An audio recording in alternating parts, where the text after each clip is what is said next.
우리 함께 말씀 보도록 하겠습니다. 우리 함께 보실 하나님 말씀 에베소서 1장 17절 말씀입니다.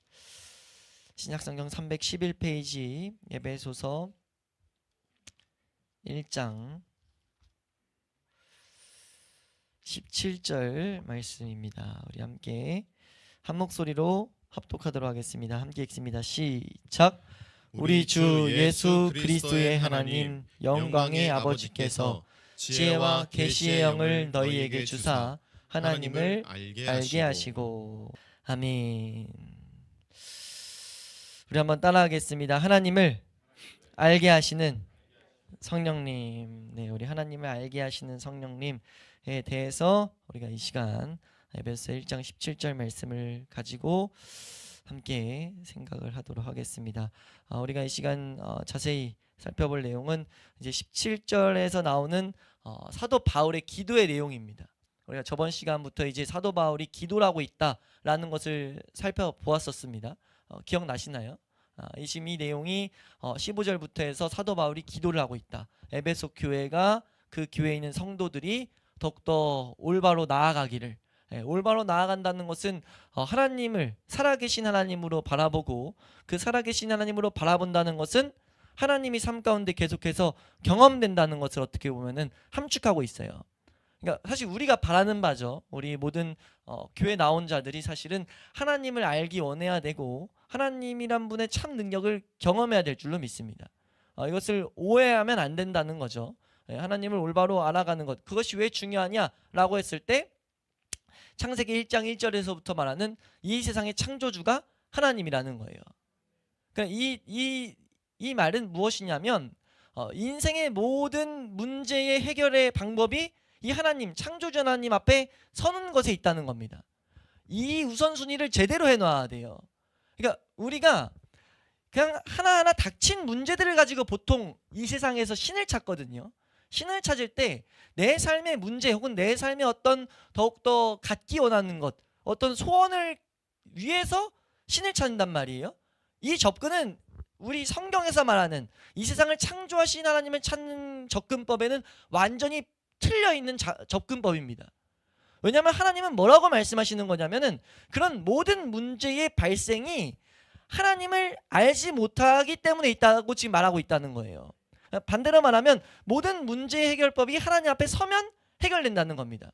근데 이게 완전히 다른 이유는 뭐냐면 내가 이 문제를 해결해 달라고 어떤 하나의 문제를 들고 왔을 때 사실 우리는 모른단 말이에요. 마치 뭐와 같냐면 핸드폰이 있어요. 핸드폰이 있을 때 핸드폰의 액정이 화면이 안 나온단 말이에요. 화면이 안 나오는데 이 안 나오는 이유를 가지고 우리가 가가지고 서비스 업체 가서 저희 액정을 고쳐주세요, 액정을 만져주세요 라고만 주장하는 건 틀린 모습이 될 수 있다는 거죠. 왜요? 액정이 나갈 수 있는 여러 가지 이유가 있다는 거예요. 화면이 안 나오는 게 우리는 딱 직관적으로 화면이 안 나와서 이걸 고쳐야 된다고 생각할 수 있지만 그게 아니라 이 안에 있는 어떤 기계, 다른 기계가 고장나서 혹은 전원이 끊겨가지고 이게 안 나오는 것일 수 있단 말이에요. 그래서 제조사에서 만약 그걸 고치려고 기계를 막 뜯으려고 하는데 그 핸드폰을 고치기 원하는 핸드폰 주인이 말하는 거죠. 뭐라고 말을 해요? 나는 이 액정을 고치려고 왔는데 왜 자꾸 쥐를 뜯으려고 하냐고. 나의 쥐에 뜯는 거 동의하지 못한다고. 이렇게 말을 하면서 액정만 만지라고 계속 주장하는 건 이건 미련한 모습이고 잘못된 모습일 수 있다는 거죠. 이건 하나의 잘못된 모습일 수 있는 거지만 지금 성경에서 우리가 하나님 앞에 나아갈 때 이 접근법에 있어서는 지금 이게 아예 다 우리 어떤 문제만 들고 나가는 순간 다 틀렸다고 말한다는 겁니다. 왜냐하면 그 모든 문제의 근원은 다른 데 있다는 거예요. 그 문제의 근원이 무엇이냐라고 했을 때 사람은 사실 하나님을 알 수 있도록 지음받았는데 하나님을 알지 못함에서 모든 문제들이 파생됐다는 겁니다. 성경은 그걸 우리에게 계속해서 말하고 있어요. 그래서 하나님은 우리에게 무엇을 말하냐? 하나님을 알 것을 말하고 있습니다. 그래서 오늘 우리가 보는 이 사도 바울이 이 에베소 교회를 위한 이제 간구의 내용들을 보는 건데요. 그 간구의 내용 첫 번째가 무엇이냐면 하나님을 알기를 바라고 있다는 거예요. 우린 이걸 제대로 이해해야 됩니다. 이 기도의 내용을 제대로 이해하는 건 우리의 신앙생활에 매우 유익이에요. 왜냐하면 이건 저번 시간에도 잠깐 언급드렸지만 사도 바울은 이 에베소 교회 성도들이 견고해지길 바라고 있는 거예요. 하나의 어떤 지식 쌓기가 아니라 믿음 안에서 견고해지고 하나님을 제대로 살아계신 하나님으로 누리기를 바라고 있다고요. 그 믿음이 더욱더 튼튼해지길 바라고 있단 말이에요.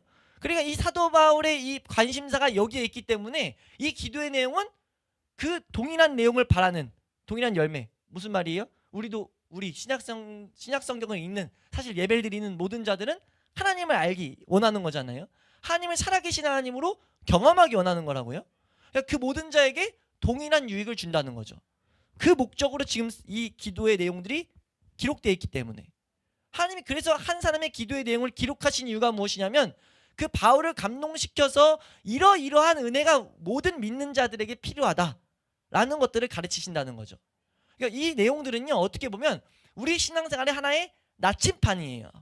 우리가 무엇을 구하며 나아가야 되는가, 교회들은 무엇을 추구해야 되는가, 이것들을 가르치는 거와 같다는 거죠. 네, 그래서 그 내용을 봤더니 한번 따라할까요? 언제나 교회는 하나님을 아는 것에 관심을 가져야 된다. 이건 변하지 않는다는 것을 잊지 않을 수 있길 축원합니다. 성경을 자세히 읽다 보면요, 바울이 이제 빌립보 교회에도 편지를 보냈는데 거기도 그 내용을 말해요. 난 너희가 하나님을 알기 원한다. 골로새 교회에 편지 보냈는데 거기도 또 말합니다. 난 너희가 하나님을 알기 원한다. 어딜 가나 하나님 알기 원하는 것들을 계속해서 말하고 있어요. 왜요? 이건 뗄 수 없는 그리스도인에게 반드시 필수, 이건 완전히 필수적인 내용입니다. 이 내용이 생략되고 교회 내에서 어떤 성도들이 하나님을 열심히 있게 사랑한다고 하고, 제가 이번 주 중에도 뭘 봤냐면 하나님을 열심히 있게 사랑한다는 청년들이 이제 자신의 재능을 가지고 막 악기를 잘 치는 사람들이 모이고 노래 잘하는 사람들 모여가지고 정말 신나는 노래, 하나님을 찬양하는 노래를 만들어서 버스킹을 해가지고 대학가 가가지고 사람들 모아가지고 같이 막 뛰면서 막 찬양을 했어요. 그래서 막 열심히 열정을 다해서 찬양하는 모습 보면서 와, 진짜 열정 있게 모든 에너지와 모든 재능들을 막 이렇게 하나님을 위해서 쓴다 라고 이렇게 생각이 들 정도로 이런 영상들이 담겨 있었단 말이에요. 근데 그들이 그렇게 찬양을 하고 나서 삶 가운데 하나님을 알고자 하는 게 안 나타난다? 라고 하면 그거 아무 소용없다는 거예요. 아무 소용이 없어요. 그러니까 교회 내에서 아무리 봉사를 많이 하고 교회 내에서 아무리 뭐 화려해 보이는 것, 정말 보람찬 일들을 많이 해도요, 그 사건 뒤에 하나님을 알고자 하는 열매가 안 나타나면요, 그건 아무리 하나님의 영광을 위해서 한다고 그 사람이 말해도 그건 하나님이 받으실 수 있는 일이 아닙니다. 접근이 잘못됐기 때문이에요. 사람은 하나님 앞에, 성경은 분명히 뭘 계속 말하냐면, 우리가 예배 시작 때마다 요즘에 계속 말하는 거지만, 사람 안에는 하나님의 영광에 도달할 수 있는 길이 없다고 선언하고 있어요. 이거를 인지하지 않고서는 신앙생활은 성립될 수가 없다는 것을 분명히 알아야 됩니다. 그래서 하나님은 우리에게 끊임없이 무엇을 가르치느냐? 하나님 아는 지식을 말해요. 그러니까 많은 말씀들이 있잖아요. 우리가 이 예배 시작할 때마다 낭독하고 있는 이 10계명의 말씀들, 이 10계명의 말씀들은 우리가 이 예배 시작에 기록한 기록함으로 우리가 추구하는 유익은 우리의 죄를 발견하기 위함이에요. 이런 기능이 분명 있는 것이 사실입니다. 죄를 발견해서 예수님을 더욱더 붙들게 하는 기능. 근데 10계명은 단순히 거기에만 그 기능만 있는 것이 아니에요. 어떤 기능도 있냐면 마땅히 그 계명을 지키기를 추구하게 만들고 그것을 진짜 지키게 만드는 능력이 있습니다. 그것 진짜 지키게 된다는 거죠. 근데 그 방법이요, 내가 다짐해서 되는 게 절대 아니란 걸 우리는 알아야 돼요. 성경은 뭐라고 말하냐면요, 그 계명들을 우리가 추구하고 있을 때 어떻게 지켜간다고 말하냐면, 우린 계속 아까 첫 번째 봤던 안 되는 걸 계속 발견하고 은혜를 추구해야 되는데, 그 은혜를 추구하면서 첫 번째 추구해야 될 내용이 뭐라고요? 지금 보고 있는 하나님을, 우리 그리스도인들이 항상 첫 번째 추구해야 되는 내용이 뭐라고요? 이거는 그냥 우린 항상 나와야 됩니다. 하나님을 아는 지식, 하나님을 더 알아가는 것. 한번 따라할까요? 하나님을 알아가는 것. 항상 은혜를 구할 때 은혜에 딱 포커스는, 은혜의 초점, 우리 무슨 은혜를 구해야 되느냐 했을 때 다른 걸 다 구하고 사실 하나님 아는 지식만 구해도 그건 틀렸다고 볼 수가 없어요. 그 안에 다 포함된 내용이니까. 우리가 어떤 은혜를 구할 때 내가 위로받는 은혜가 필요해요, 지혜가 필요해요, 내가 이 세상에서 잘 살 수 있는 능력이 필요해요, 다 구할 수 있는 능력인데요, 우리가 그런 모든 능력도요, 아는 지식의 하위 내용이라는 거죠. 포함된 내용이에요. 무슨 말이냐? 하나님 아는 지식이 우리에게 능력을 가져다 주고, 하나님 아는 지식이 우리에게 위로를 가져다 주고, 하나님 아는 지식이 그리스도인들의 삶을 변화시킨다는 겁니다. 그러니까 우리가 이 계명들을, 이 10계명이 어떻게 지켜지는가라고 했을 때는요, 끊임없이 하나님 아는 지식을 추구하는 우리의 삶 가운데 하나님을 아는, 특히 성경에서 말하는 이 아는 지식이 우리의 인생에 도달했을 때 우리에게 어떤 은혜가 일어나느냐? 우리 삶이 변화돼서 말씀을 지키는 삶으로 변화된다는 거죠. 그 놀라움을 경험할 자들이 그리스도인들입니다.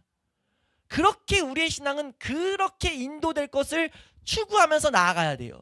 근데 마귀란 존재는 끊임없이 뭐하게 하냐면은 중간에 그 시선에서 우리 시선을 돌려버려가지고 뭐하게 만드냐면 자꾸 내가 뭘 하게 만든다는 거죠. 지식에서, 그 아는 지식으로 말미암아 그 사람을 향한 긍휼이 나타나서 어떤 하나님의 마음을 가지고 그 사람을 향해 봉사하고 그 사람을 섬기고 그 사람이 잘 되도록 돕는 것, 이게 그리스도인의 모습이라는 거예요. 아는 지식에서 출발해가지고 어떤 모습들이 나타나야 된다는 겁니다.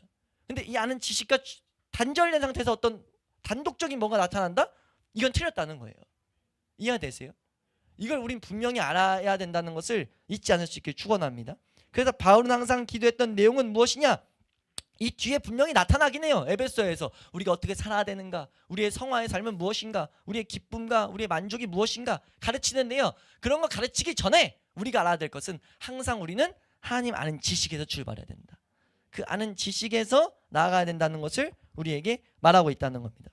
여기서 하나님을 아는 지식은요, 다른 것이 아니라 이 지식이라는 것은 매우 강하고 힘 있는 용어라고 보통 말하거든요. 이 단어 자체가.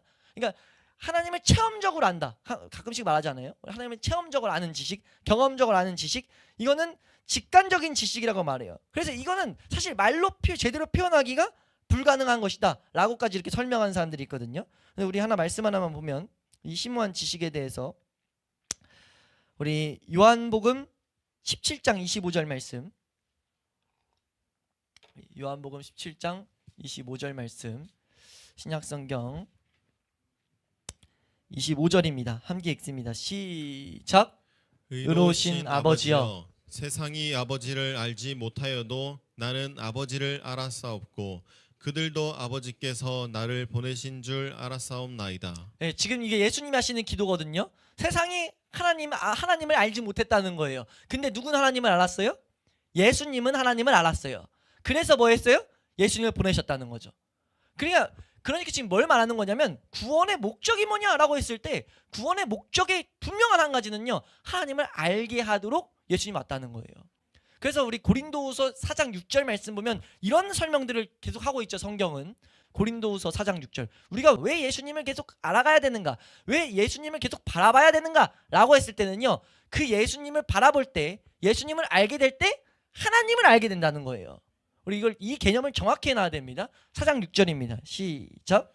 어두운데 빛이 빛이라 말씀하셨던 그 하나님께서 예수 그리스도의 얼굴에 있는 하나님의 영광을 아는 빛을 우리 마음에 비추셨느니라. 보세요. 지금 예수 그리스도의 얼굴에 뭐가 있어요? 하나님의 영광을 아는 빛이 있다는 거예요. 왜 우리 교회가 예수님만 따르며 살아야 됩니까? 이걸 떼놓고 교회가 나아가면 완전 엉뚱한 데로 가는 거예요. 예수님이 날 사랑해서 은혜를 받았으니까 뭘 한다? 하나님은 그걸 요구하신 적이 없어요. 뭘 한다고 했을 때 하나님을 아는 것이 돼야 된다는 거죠. 하나님 원하시는 것. 그래서 예수님 말하잖아요. 어떤 바리새인과 유대인들과 대화하는데 하나님의 일을 열심히 해야 된다라는 걸 말해요. 그러니까 그들이 말하는 게 뭐냐면 하나님의 일이 뭔데요? 라고 했더니 나를 제대로 믿는 거야 라고 말하고 있어요. 예수님을 제대로 믿는 것, 그것이 뭡니까? 예수님을 믿음으로 말미암아 그 목적을 제대로 우리가 경험하는 것. 예수님 믿으면 어떤 일이 일어나는데요? 오늘 그걸 이제 보는 건데, 예수님 믿으면 사실 하나님 아는 은혜들이 일어난다는 거예요. 그래서 우리가 예수 그리스도를 믿음으로 뭐 합니까? 천국에 간다고 보통 말하죠. 천국 영원히 산다라고 하거든요. 하나님 나라에서 산다. 하나님의 나라가 무엇인가? 영원히 올바로 하나님 나라에서 영원한 생명을 누리는 것이 무엇인가? 라고 했을 때 그걸 예수님이 방금 읽었던 이 기도의 처음 부분에서 이렇게 분명하게 선언하시죠. 우리 17장 3절 말씀, 이 영생을 다른 말로 우리 이 개념이 하나님 나라라고도 볼 수 있는데, 영생 우리 한번 읽어보겠습니다. 17장 3절 함께 읽습니다. 시작. 영생은 곧 유일하신 참 하나님과 그가 보내신 자 예수 그리스도를 아는 것이니이다. 아멘. 지금 뭐라고 말합니까? 영생은 뭐냐? 라고 했을 때 유일하신 참 하나님과 그를 보내신 자 예수 그리스도를 아는 것이다. 예수 그리스도를 알면 뭐 하는데요? 예수 그리스도를 아는 건 사실 똑같은 의미라고 보셔도 돼요. 우리가 예수 그리스도를 왜 계속 추구해야 되냐? 예수 그리스도를 통해서만 하나님을 알 수 있기 때문이에요. 사실은 원하는 게 궁극적으로 우리에게 말하는 바는 뭡니까? 하나님을 알라는 거죠. 하나님 아는 것이 우리에게 필요하다는 겁니다. 요한복음 이건 읽어드리면 요한복음 1장 18절 말씀에도 본래 하나님을 본 사람이 없으되 아버지의 품속에 있는 독생하신 하나님 즉 예수님이 나타났다. 예수님이 나타나서 하나님을 보게 만들었다는 거죠. 그러니까 성경은 우리에게 끊임없이 뭘 말합니까? 하나님 알 것을 말하고 있다는 거예요. 이 하나님을 안다는 것은 우리가 잠깐 설명을 했었지만 직관적으로 체험적으로 알아가게 된다. 그러니까 마치 이런 거예요. 이거를 하나님 입장에서 설명한 이 내용을, 이 지식에 대한 내용을 보면은 우리가 이 개념을 좀 더 이해할 수 있는데, 구약성경 이거 앞에 나오는 말씀 보겠습니다. 아모스 3장 2절 말씀 한번 보시면요, 하나님이 우리를 아신다라고 하는 이 지식에 대해서 말할 때 이렇게 표현하는 경우가 있어요. 우리 아모스 3장 2절 말씀입니다. 함께 읽습니다. 시작. 내가 땅의 모든 족속 가운데 너희만을 알았나니 그러므로 내가 너희 모든 죄악을 너희에게 보응하리라 하셨나니. 아멘. 지금 이 말씀이 지금 하나님이란 분이 이 세상에 있는 백성 중에 이스라엘 백성만, 백성이 다른 나라 백성이 있는 걸 모르고 이스라엘 백성만 있는 것을 안다, 이런 내용이겠어요? 그런 내용이 아니죠. 하나님은 모든 나라의 모든 민족들을 알고 계세요. 근데 지금 여기서 말하는 내가 모든 족속들 가운데 너희만 안다 라고 했을 때는 그 민족, 그 이스라엘 백성에게만 관심을 갖고 특별한 관계적인 그 알을 지금 설명하고 있다는 거죠. 지금 하나님을 알아간다는 건 그런 의미입니다. 그러니까 다른 말로 이건 하나님을 경험한다, 하나님을 만난다, 이런 개념을 설명하고 있다는 거죠. 하나님을 만남으로써 하나님이 직관적으로, 내가 직접적으로 느껴지는 그 지식을 가져야 된다는 거예요. 사도 바울이 기도하고 있는 바가 그겁니다. 사도 바울이 오늘 지혜와 계시의 영을 주셔가지고 하나님을 알게 하시길 바란다 라는 게 기도의 내용이거든요. 오늘 말씀 다시 한번 읽어보시면 17절 말씀입니다. 함께 읽습니다. 시작. 우리 주 예수 그리스도의 하나님 영광의 아버지께서 지혜와 계시의 영을 너희에게 주사 하나님을 알게 하시고, 하나님을 알게 하시고, 이 내용이 그거라는 거예요. 사도 바울은 이걸 구하고 있다는 거죠. 이 말씀을 읽으니까 제가 앞부분을 하려고 했던 걸 지금 생각하고 넘어갔는데, 아니 17절이요. 우리 주 예수 그리스도의 하나님 영광의 아버지께서 라고 하는 부분, 이건 짧게만 언급드리고 넘어갈게요. 우리 구절을 보고 있긴 하니까. 이거는 기도의 틀을 보여주고 있습니다. 기도의 틀. 기도의 틀이란 건 우리가 항상 기도할 때 첫 번째가 무엇이 돼야 되는가 라고 했을 때 첫 번째는 이렇게 이해하셔야 돼요. 한번 따라할까요? 하나님을 제대로 인식하는 것. 그러니까 대화할 때 대화의 중요성은, 내가 동진지사님과 대화할 때는 동진지사님에게 시선을 맞추는 거죠. 시선을 맞추고 대화해야 동진지사님과 대화라는 겁니다. 동진지사님과 대화한다고 해놓고 여기를 쳐다보면서 대화하는 건 사실 대화의 기본이 안 된 거죠. 끝까지 계속 여기를 쳐다보고 얘기해요. 그건 대화가 아니라는 거예요. 우리가 기도라는 건 하나님과 대화인데, 기도하기 위해서는 하나님을 정확히 인식해야 된다는 거죠. 그래서 모든 기도들 보면 이 하나님을 제대로 언급하면서 시작된다는 것을 우리는 보게 됩니다. 사도 바울은 특히나 여기서 모든 말씀들을 성취하심으로써 하나님의 영광을 나타내시는 그 빛나는 하나님을 지금 정확히 바라보고 기도하고 있다는 거죠. 예수님이 기도를 가르치실 때도 그랬죠. 하늘에 계신 우리 아버지여 라고 하면서 기도하라고 말했다는 거예요. 기도할 때 기도는 다른 게 아니라 그냥 이 세상 우리가 생각할 때 정확히 딱 시선을 맞추기만 하면 됩니다. 창조주 하나님, 성경에 기록되어 있는 하나님, 그 하나님 앞에 내가 은혜를 구한다 라고 하면서 나아가는 게 기도의 중요한 틀이라는 거죠. 우리가 이 기도에 대해서는 나중에 이제 자세히 우리가 보도록 하겠습니다. 우리가 지금은 17절에 대해서 보고 있으니까 이어서 우리가 17절 말씀 보면, 우리가 여기서 지금 넘어갔죠. 하나님 아는 지식이 지금 어떤 의미냐라고 했을 때 이 의미에 대해서 어느 정도 이해를 하시겠습니까? 그러니까 관계 속에서 하나님을 그냥 두리뭉실한 게 안다가 아니라 정확히 알 것을 바울은 구하고 있다는 거예요. 그러니까 그걸 위해서 근데 뭐가 필요하다는 겁니까? 그게 어떻게 가능하다는 거예요? 지혜와 계시의 영이 있어야 된다는 겁니다. 지혜와 계시의 영을 주셔서 하나님을 알게 한다는 거죠. 이건 대단히 중요한 교리가 이 안에 담겨 있다는 겁니다. 엄청 중요한 교리예요. 왜요? 이 가운데 뭐가 전제되어 있냐면요, 사람 안에는, 우리가 계속 살펴봤던 내용이긴 하지만 사람 안에는 절대로 하나님을 알 수 있는 능력이 없다는 거죠. 사람은 절대 스스로 하나님 앞에 나아갈 수가 없습니다. 이걸 하나님께서 밝히 알게 하시고자 제가 말씀을 연구하면서 진짜 너무 많이 다뤘었고 많이 언급을 했었는데 이런 접근을 안 했었는데 너무 그렇구나라고 생각한 게 뭐냐면요, 우리 철학이라는 것, 철학이 이제 우리 오후 예배 때 계속 많이 등장하는 개념이긴 한데, 철학이라는 학문 아시죠? 한 번쯤은 들어보셨죠? 철학의 핵심은 무엇이냐면요, 철학자들을 이거 공부하면, 철학을 공부하면 보통 나타나요. 철학의 핵심은 인간의 근원이에요. 인간의 시작이 무엇이냐, 이런 것들을 항상 찾아갑니다. 이해가 되세요? 사람의 존재의 이유, 존재의 방향 이런 것들도 생각하는데 그 근본적인 질문 중에 하나는 인간의 시작이 무엇이냐, 이것이었단 말이에요. 그리고 그것을 찾아가던 사람들이 어떤 힘이 있을 것이다. 네? 어떤 공기에서, 어떤 가스에서, 어떤 열에서, 빛에서, 이게 이제 철학의 사상들이 하나씩 딱 구성돼서 막 나왔었다는 거죠. 이런 것들을 찾아갔던 시기가 예수님 오시기 한 100년, 200년 전, 그리고 100년, 200년 후, 그 한 400년 동안 엄청나게 이 학문이 발달됐어요. 어디서요? 그리스에서. 그 그리스, 로마 그 지역에서 이 철학이, 아리스토텔레스, 플라톤, 소크라테스 이런 사람들이 거기서 막 등장하면서 이런 학문이 막 발달됐습니다. 결국 근데 이 사람들이 뭘 찾는 거예요? 지금 신을 찾는 거예요. 그래서 그 사람들이, 플라톤 같은 경우는 예수님을 안 믿는에도 불구하고 신에 대한 개념을 대단히 유사하게, 성경과 비슷하게 막 설명하는 그 경지까지 이르거든요. 뭔 말인지 이해가 되세요? 이건 학문을 보다 보면 성경이 아니라 이 세상 학문에서 말하고 있는 내용들이에요. 이 세상 학문에서 하나님을 뗄 수 없죠. 계속해서 언급하죠. 그 이유가 뭐냐면 그렇게 바탕에서 학문이 쌓였기 때문입니다. 근데 그 고민들, 우리가 지금 보고자 하는 건 뭐냐면 그 고민들을 하나님이 허락하셨다는 거죠. 왜 허락하셨냐? 뭘 나타내려고 허락하셨냐? 인간의, 특히 철학이란 건 뭡니까? 인간의 학문 중에 어떻게 보면 제일 고차원적인 학문이라고 하잖아요. 머리를 써서 나가는 학문. 그러니까 지식을 많이 써야 되는 학문들, 머리 아픈, 이 시대에 그래도 많이 안 다루는 이 시대는 실용주의잖아요. 뭔가 실제적인 유익이 있어야 되고 돈을 벌어야 되는데 철학은 돈을 못 버니까 지금 쇠퇴된 거거든요. 근데 머리를 많이 쓰는 학문이란 말이에요. 뭘 나타낸 거냐? 이 세상 사람, 아무리 머리 좋은 사람들이 모여서 연구하고 나아가고 몇백 년의 시간이 들어도 하나님을 아는 지식은 절대로 인간은 올바로 알 수가 없다. 이걸 역사를 통해서 하나님이 그냥 딱 기록해놨다는 거예요. 절대 알 수 없어. 나는 아무리 찾아가도, 아무리 비슷하게, 아무리 그 근원까지 나아가도, 근원까지 정말 나아갔거든요.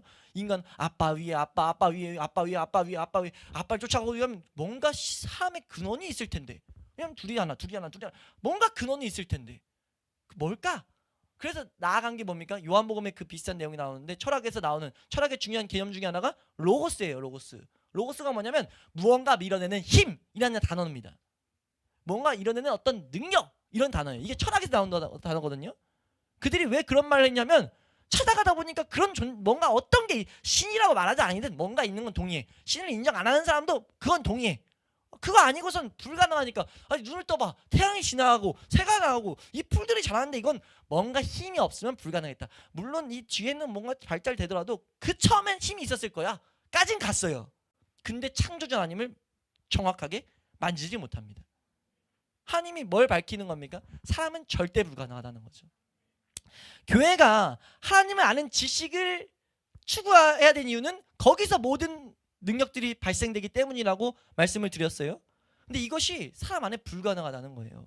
이걸 우리는 정확히 아는 데서 하나님을 아는 지식을 향한 올바른 방향 설정을 하는, 다시 하나님을 알아가는 지식을 향한 올바른 방향 설정의 첫 번째 스텝은요, 첫 번째 모양은 이걸 정확히 인지하는 거예요. 한번 따라할까요? 사람은 절대로 하나님을 알아갈 수가 없다.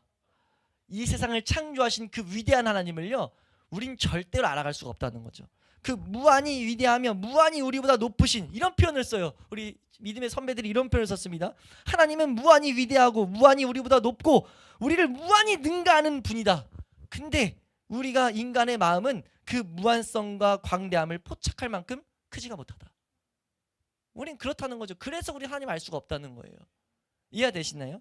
이걸 그래서 이 지금 오늘 기도한 이 에베소서 1장 17절을 가장 잘 설명한 것이 무엇이냐라고 했을 때, 가장 탁월한 주석은 무엇이냐라고 했을 때 고린도전서 2장이라고 보통 말합니다. 고린도전서 2장만큼 이 기도의 내용이 나온 배경이 없다. 우리 고린도전서 2장을 자주 봤었죠. 우리 2장 전체 못 보겠지만 7절 몇 절만 한번 볼까요? 7절 말씀 보시면요. 7절 2장 7절 한 게 있습니다. 시작. 오직 은밀한 가운데 있는 하나님의 지혜를 말하는 것으로서 곧 감추어졌던 것인데 하나님이 우리의 영광을 위하여 만세전에 미리 정하신 것이라. 네, 그런 은혜가 있는데 문제가 뭐예요? 8절 말씀입니다. 8절 시작. 이 지혜는 이 세대 통치자들이 한 사람도 알지 못하였나니 만일 알았더라면 영광의 주를 십자가에 못 박지 아니하였으리라. 전혀 알지 못했다는 거예요. 왜요? 하나님을 떠나면서 인간은요, 원래 영적인, 하나님과 관련된 건 영적인 존재라고 하는데 그 영적으로 떨어져서 그냥 육에 속해버렸다는 거죠. 14절 말씀에 그걸 설명합니다. 14절, 우리 14절입니다. 14절 말씀 함께 읽습니다. 시작. 육에 속한 사람은 하나님의 성령의 일들을 받지 아니하나니 이는 그것들이 그에게는 어리석게 보임이요 또 그는 그것들을 알 수도 없나니 그러한 일은 영적으로 분별되기 때문이라. 네, 지금 뭐라고 말합니까? 육에 속해 있는 사람은 아예 이 세상 것만 관심 있는 사람, 아까 잠깐 말했던 이 실용주의에 찌든 우리 이 인생들은요, 영적인 거에 관심을 가지려고 하지 않아요. 그리고 특히 성령의 일에 대해서 우리가 추구하는, 우리가 오늘 기도해야 될 이 내용들을 사모하지 않습니다. 왜요? 하나님을 알 필요가 없거든요. 알 필요 없다 생각하거든요. 그래서 보통 하나님을 누가 찾아요? 예수님도 말했지만 이 세상의 어떤 괴로움, 아까도 말했지만 뭔가 돈이 많다, 명예가 많다가 아니죠. 사람의 마음의 병이 들었을 때, 심령이 가난해졌을 때 뭔가 하나님, 뭔가 의지할 존재를 그제서야 찾게 됩니다. 그래서 이 세상에서 철학자들인가요? 이 기독교를 비방하는 일각에서 뭐라고 하냐면 기독교를 믿는 자들은 의지 박약자들, 뭔가 이 세상에서 뭔가 그런 심령이 부족한 사람들이 그 기독교를 믿게 된다. 기독교를 의지한다. 종교를 의지하며 살고 있다. 라는 말들이에요. 근데 그게 어느 정도 맞는 이유가 뭐냐면 처음 접근 자체가 그런 사람이 아니면 안 오거든요. 왜냐면 너무 할 일이 많으니까. 마음이 부유해가지고, 그걸 성경은 이렇게 표현해요. 마음이 부유해서. 우리가 부자여가지고 하나님에 대해서 관심이 없다는 거죠. 근데 그래서 하나님이 경고한다는 겁니다. 예수님도 오셔도 경고한 게 뭐예요? 너희 인생들아, 너희가 알아야 될 게 뭐냐면 이 세상이 끝이 아니야. 인생은 모두, 그 증거가 뭐냐? 이 세상은, 모든 인류는 죽음을 향해 가고 있다. 이거는 우리가, 그러면서 하나님이 그걸 제일 많이 알게 되는, 설명하는 게, 이 세상 생명이 탄생하는 걸 봐라. 생명이 탄생하기 전에 아기가, 이런 표현을 많이 하잖아요. 아기가 뱃속에서 9개월 동안 있을 때 아기의 인생의 전부는 뭡니까? 엄마 뱃속이에요. 엄마 뱃속에서 나간다는 것, 그 이상의 생각을, 만약 지성이 있다고 치면은 그 이상을 생각할 수 있겠어요, 없겠어요? 없어요. 그냥 엄마 뱃속은 죽음이에요. 엄마 뱃속 나가면 인생 끝나는 거예요. 근데 9개월 뒤에 나가봤더니 인생이 끝났습니까? 뭐가 있었습니까? 우리 태어난 탄생 자체가 그렇다는 거죠. 그 뒤에 뭐가 있었어요? 없었어요? 있었어요. 90년이란 사람마다 다르지만 80년에서 100년의 시간을 살아가는 그 시간들이 펼쳐져 있었다고요. 근데 우리가 왜 인생들이 단언하냐는 거예요. 우리 인생이 죽은 뒤에 그냥 끝이다 라는 단언을 어떻게 할 수 있냐는 거죠. 이건 단순히 기독교의 말이 아닙니다. 어렴풋이 다 세상 사람들은 생각을 하는 자들은 거기까지 도달하고는 있어요. 단지 그 사람들이 하나님의 이 지혜와 계시형이 아니고서는 하나님 아는 지식으로 도달하지 못해서 문제인 거죠. 이해되시나요? 그러니까 우리가 분명히 알아야 될 것은, 사람은 하나님을 향해 알아갈 수 있는 지식이 절대로 없다라는 것. 이걸 분명히 해놓은 상태에서 우린 출발해야 된다는 거예요. 우리가 이제 추구하는 이 방향, 우리가 이제 말씀을 마무리를 해야 되니까 우리가 추구해야 될 방향을 제대로 다시 한번 점검하면, 다시 한번 설정하면, 시작할 때도 말씀드렸지만 그리스도인에게 가장 중요한 것은 무엇이라고요? 하나님 아는 지식이기 때문이에요. 거기로부터 모든 능력과 모든 위로와 모든 힘과 모든 능력, 모든 지혜, 거기서부터 우리 인생이 변화되는 모든 것들이 하나님 아는 지식에서 출발되기 때문입니다. 그럼 우리가 이제 알아야 될 중요한 건 무엇이냐? 첫 번째 단계는 이거라고 했어요. 우리는 절대 우리 힘으로 나갈 수가 없다. 그래서 기도하고 있다라는 것. 그럼 우리가 알아야 될 게 무엇이냐? 어떻게 그러면 알 수 없는 우리가 이 지식을 가질 수 있는데 라는 거예요. 그것이 오늘 본문에 이미 다 녹아서 나타나고 있다는 거죠. 한번 따라할까요? 지혜와 계시의 영이 필요하다. 지혜와 계시의 영은 당연히 누구냐면 성령님의 사역을 말하고 있습니다. 그래서 사실 이 1장 17절의 말씀은요, 사실 이 기도를 구하고 있는 거예요. 성령님이 더욱더 풍성히 일해 주시길 바란다. 그러니까 이 앞에서도 성령의 풍성한 은혜를 구했거든요. 그건 구원에 있어서. 구원도 성령의 은혜로만 이루어져요. 근데 그 이후에 우리가 걸어가는 모든 발걸음도요, 그 모든 발걸음의 핵심인 하나님을 알아가는 것도 성령님의 역사로만 가능하다는 거죠. 그래서 성령의 도우심을 지금 바울은 구하고 있는 거예요. 근데 그 성령의 도우심 중에 어떤 것이냐? 성령님이 지혜와 계시를 주시기를. 지혜란 단어는 뭐냐면요, 지식이란 단어입니다. 사실 지식, 여러 가지 정보, 단어 자체가, 지혜가 뭔가 계속 성숙되는 지식이에요. 뭔가 이제 쌓여서 여러 가지 정보, 이런 표현이거든요. 그래서 이거를 정확하게 말하면 이런 식으로 표현할 수 있어요. 우리가 하나님에 관련된 진리, 하나님의 성품, 하나님의 존재, 하나님 자신에 관한 어떤 진리, 하나님으로서 하나님을 아는 뭐 그런 내용들, 하나님에 대한 이해, 하나님이 무엇을 하셨는지, 그런 모든 것들이에요. 이런 것들에 대한 지식이 필요하다는 거죠. 그리고 계시는요, 나타내다, 보이다예요. 이해되세요? 나타내고 보이는 일, 이것이 있어야 된다는 거죠. 이걸 성령님 하신다는 거죠. 이게 근데 한 차례에 걸쳐서 이 놀라운 은혜가 우리에게 기록돼서 주어졌습니다. 그게 뭐예요? 그게 성경이에요. 그래서 성경을 뭐라고 하냐면 성령님이 감동으로 쓴 책이라고 한다는 거죠. 그러니까 성경은 뭐냐면 하나님에 대해서 알 수 있게 하는 책이에요. 하나님의 진리, 하나님이 어떤 것을 가지고 있는지, 하나님의 어떤 마음인지, 그런 것들을 담아놓은 지식의 정보가 쌓여 있는 거죠. 근데 이것은 성령님의 은혜로 나타내지 않으면 알 수 없었던 거예요. 이게 우리에게 이미 주어졌습니다. 이해되세요? 여기까지 이해되시나요? 근데 이미 주어졌는데 이걸 왜 또 은혜를 구하고 있냐는 거죠. 이거는 우리 측면에서 이 성경이라는 것을 우리가 받게 될 때 지혜와 계시의 영이 동일하게 성경에 쓰였을 때와 같이, 기록된 것도 나타낸 것도 그와 같이 우리에게도 이 지식이 전달될 때, 이 성경이 우리에게 올 때 이 성령의 역사가 반드시 필요하다는 겁니다. 그러니까 지혜가 뭐예요? 성경에 기록되어 있는 이 내용들을 우리가 읽는다고 깨달을 수가 있다는 겁니까? 없다는 겁니까? 없다는 거예요. 성경의 내용을 아무리 내가 학문적으로 연구를 해도 이걸 통해서 하나님을 발견할 수가 없다는 거죠. 어렴풋이 알 수 있는데 하나님이라는 분은 그 진리에 대해서 다 도달할 수가 없다는 거예요. 뭐만이 가능하게 한다는 거죠? 성령님이라는 분이 은혜를 주셔야만이 가능하다는 겁니다. 그러니까 성경을 지혜라고 했을 때는요, 이렇게 이해하시면 돼요. 지혜는 성경을 우리가 이해하게 하는 그런 성령님의 역사라고 하시면 됩니다. 이 1차적인 은혜가 우리에게 필요하다는 거예요. 이해되세요? 근데 거기서 그치면 안 된다는 거죠. 성령님의 은혜로 우리가 추구하고 있는 거, 매주마다 성경을 읽고 이것을 제대로 이해하고 마음에 새기게 해달라고 우리 기도하고 있는 거거든요. 근데 거기서 끝나는 게 아니라 하나님을 아는 지식을 얻기 위해서는요, 성경을 통해서 올바로 이 성경이 말하는 말을 이해하는 성령의 은혜뿐만 아니라 이것이 계시돼야 된다는 거예요. 계시하는 것, 계시라는 단어는 나타내다, 보이다, 우리에게 알게 하다, 비밀을 알게 하다, 이런 거거든요. 그러니까 성경의 이 지식들이 삶 가운데 실제 보여져야 된다는 겁니다. 이 은혜도 우리가 구해야 된다는 거예요. 이게 무슨 말이냐면, 이걸 가지고 가장 탁월한 설명 중에 하나를 제가 정리해 왔는데,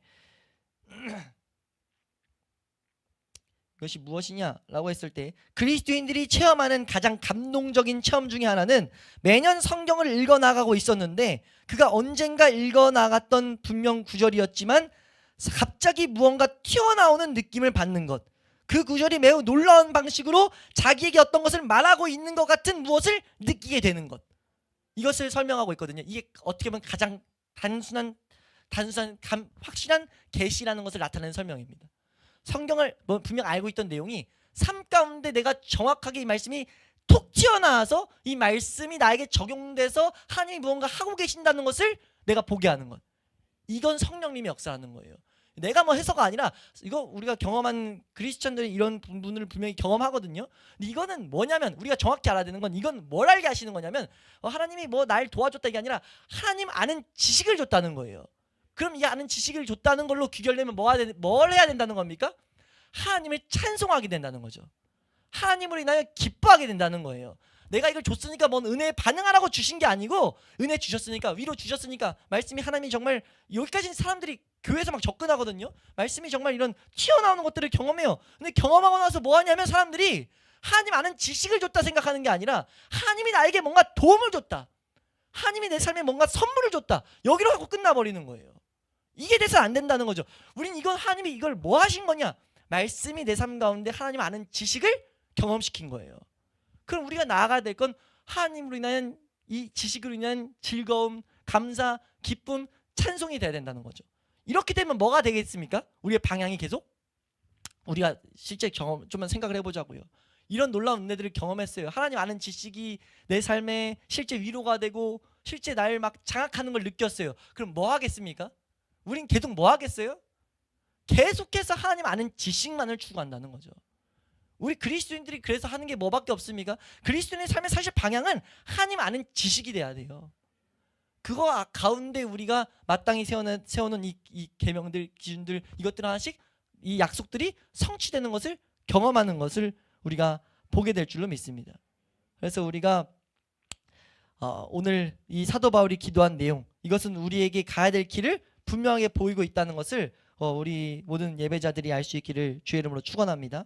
마지막으로 우리 개혁자들, 우리 개신교의 개혁자들, 개혁주의에 있는 목회자들은요, 우리 이 본문을 가지고 이런 정리를 해놨어요. 우리 마음에 대해서 성령의 이중적인 기름이 있다. 오늘 이 말씀이 지혜와 계시에 대해서 정확한 개념을 어떻게 설명하냐? 이중적인 기름을 붓고 있다라는 것. 뭐냐? 말씀 안에 계신 성령. 말하자면 이 말씀을 기록한 사람들을 감동케 하신 성령이 이 말이 무엇인지를 알게 하는 것. 1차적인 기름 부음이 있어야 된다. 1차적인 성령의 역사가 있어야 된다는 거죠. 아까 설명했던 2차적인 설명은 무엇이냐라고 했을 때 그것을 말씀을 읽는 자들 안에 계신 성령이 말씀을 적용시키게 하는 것. 이렇게 개념을 정확히 나누고 있어요. 그러니까 우리가 성령이 깨닫게 하시는 역사가 필요하고 그것을 계시하시는 성령님의 은혜가 필요하다는 것. 이러한 두 가지의 성령의 작용은 절대적으로 하나님을 알아가는데 필요하다라는 걸 알아야 된다는 거죠. 이렇게 정확하게 해서 우리의 기도가 어떻게 해야 되는 거예요? 기도가 정확히 돼야 되는 거예요. 우리가 기도가 추상적이 되면 안 된다는 거죠. 그냥 성령님이 도와주세요. 이게 아니라 정확히 말씀을 알 수 있는 은혜를 구하고 알게 된 말씀들이 삶 가운데 실제가 되는 것들을 구하고 하며 나아갈 때 우리의 삶의 놀라운 은혜들을 경험하게 될 줄로 믿습니다. 우리가 그 지식들로 자라게 된다는 것, 영원한 생명 가운데 누릴 기쁨을 맛보게 된다는 것을 우리의 삶을 통해서 나타낼 수 있기를 주의 이름으로 축원합니다.